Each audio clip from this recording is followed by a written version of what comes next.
Back live with you tonight here on In Focus, and thank you for staying on. The murder of a German tourist near the Kruger National Park 2 weeks ago has now resulted in a series of travel advisories by countries ranging from the United States to New Zealand, advising its citizens to be situationally aware. The U.S. advised its citizens to avoid Numbi Gate at Kruger National Park and instead use either Paul Kruger or Pambeni gates when entering and leaving the park. Brand reputation management expert Moeng says the advisories are set to hurt the sector. He joins us now to share his insight into the impact of crime on tourism. Soli, good evening. Good to have you once again tonight here on In Focus. Are these countries justified in issuing these advisories?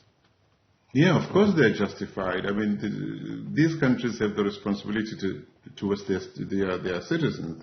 They cannot be seen not to be doing anything. In the end, it's up to the citizens to decide whether they're going to go ahead with travel to South Africa or not. But the government's responsibility is to say, we are warning you. If you go there, these are the things that might happen. It's important that they do that. Now, the response from the tourism minister says the crime will not deter us. We will continue to intensify targeted communication on our digital platforms to sell South Africa as a destination of choice, inviting the world to come and live again with us. Is that enough? No, it's not enough. You see, the thing is, what really frustrates me is that we tend to focus on the relatively few people who come to South Africa. If you look at the tourist numbers, the ranking in terms of arrivals, whether it's global or African, South Africa is, first of all, we don't even feature in the top 20 biggest tourist destinations in South Africa globally. And in Africa, we are number 3. And the figures 10 million per annum or so is paltry. We can do more. South Africa is an amazing destination with amazing offerings. I mean, throughout the country, nobody who's been to South Africa can deny that. But we're not focused on the people who could have come, who would still come, who are not coming because of fear of violence. There are many around the world who are not coming to South Africa, who could be coming to South Africa. We're too concerned on the few. And we need to do more to change the image of South Africa as being one where people might arrive and go back home in body bags. What do you do? I mean, how do you begin to turn this narrative around? I know the tourism minister said it's only been 3 tourists who have died in the country in 27 years. Many people, of course, went quickly to fact-check that, and they said, no, it's not true. Of course it's not true. I mean, you can't spin this thing away. This is what politicians tend to do, especially politicians on the left side like the ANC politicians. It's nonsense. It's not true. The thing is, you must understand this, that South Africans at home and South Africans in the wide diaspora know that South Africa is an unsafe place. And they have friends, they have relatives outside, they talk to these people. South Africans in the diaspora also look at what developments in South Africa on social media and all that. They have the power to influence their friends in Canada, in New Zealand, in America, in other places, not to go to South Africa because it's a dangerous place. So we need to, first of all, to make South Africa safe for South Africans because they're the ones who are faced with criminality every day in the streets, in their homes, in other public places.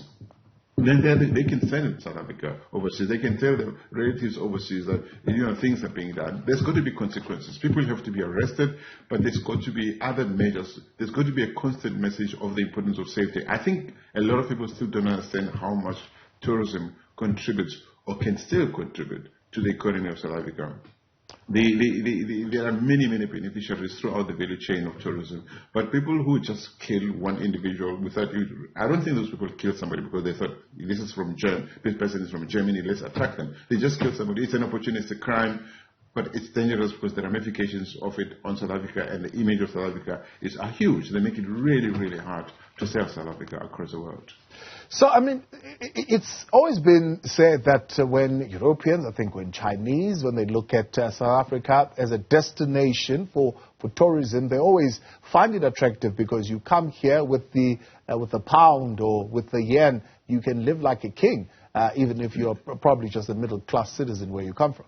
Yeah, definitely. Everyone coming to South Africa from a hard currency source market lives like a king, like a queen, like a princess, and all that. If you come from Britain, we look at the exchange rate. I'm in Switzerland right now. If you come to South Africa with Swiss francs, you live like a king, like a queen, like all of that, because everything is so affordable. But you have to get there, you have to want to get there. And the point I'm making is, there's no doubt in my mind that people who eventually make it and who come out of South Africa without having been attacked will rave about South Africa, because we are a great destination. We are great people. When you encounter South Africans, if you drive from Limpopo or Mpumalanga or Northwest, Johannesburg, maybe KZN, Eastern Cape, it's a beautiful country and it changes all the time. The people you encounter, the food, the diversity of the cultures, the music, the food. There's no doubt that people who come there cannot love South Africa. I also have known many people who came there to visit, who've stayed in South Africa. Even diplomats, even representatives of foreign companies who were there on a 3-year term, they said, I'm not going anywhere. They stayed in South Africa. So, but that's not the problem. The problem is that there are many, many more people that we could bring to South Africa to contribute to the economy who are afraid to come because of the violence. That's a big thing.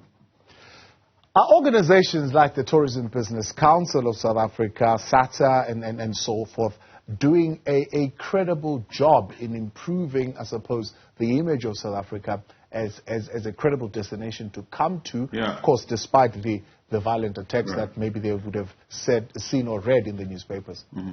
Look, it's a challenge. Look, first of all, the various professional tourism associations, SACI, Tourism Business Council of South Africa, and others, SATA, none of them can do it on their own. They have to work in partnership amongst themselves. They have to work in partnership with the government. I think that, because most of them represent industry sectors, obviously the interest of their members and to see more people coming to South Africa for conferences, for MICE, for meetings, incentives, and for meetings, business meetings, as I say, and for leisure tourism. They want the beds to be filled in hotels, in guest houses, in all these facilities. They want transport people to be able to, all of that. They want that. That's their job. But the thing is, they need to work with government. Government controls the power to create South Africa into a safe place, but they have to work all together. So government must work with all of these organizations. Government must acknowledge that there are amazing people in tourism in South Africa who have been there for years, who understand the tourism, who are strong on marketing, who are strong at packaging South Africa, to put it out there. But they need government to give them the assurance that it's doing what it must to ensure that people are safe when they get to South Africa. And I don't believe government is doing that. It's not doing it for South Africans. It's not doing it for foreigners. They cannot jump up and down looking happy and responsible when something has happened. There's got to be more proactive work. 80% proactive, 20% reactive. And that's not the case. Right now it's still reversed. How do you do that with government also being worried, Sally, about the transformation imperative? Look at COVID-19 relief money that in the tourism sector would have been, I suppose, prioritized to previously disadvantaged outfits. Of course, it was taken to court. It was later courts pronounced saying no, that was unconstitutional to distribute the money along racial lines. We need to get rid of these race-based policies in South Africa. I mean, if you think about it, many small businesses, it could be a small tourism business owned by a white person, okay? It employs whom? Many of them employ black people, all right? So to say in a time of distress, we're only going to help people who are black, it's nonsense. It's nonsensical. They needed to stop this race thing and help businesses. Well, of course, transformation can be pushed, can be encouraged in other ways, but I don't think that it's the right way to refuse assistance to companies because they're owned by white people. These are white people who are in South Africa, who also have families to feed, who are worried. The minute we had restrictions during COVID, many businesses have gone down. You know, why do you punish people on the basis of race? This is what happened in apartheid. You don't reverse apartheid, okay? So we need to encourage the business sector, the tourism business sector to grow. We need to have more inclusivity, but we need to create opportunities for black people, also more black people, because there are many black people who are doing well in tourism. We could encourage more to participate, to see the value of it. But also, not everybody who goes into business is going to be successful. Not everybody is designed to be a business person.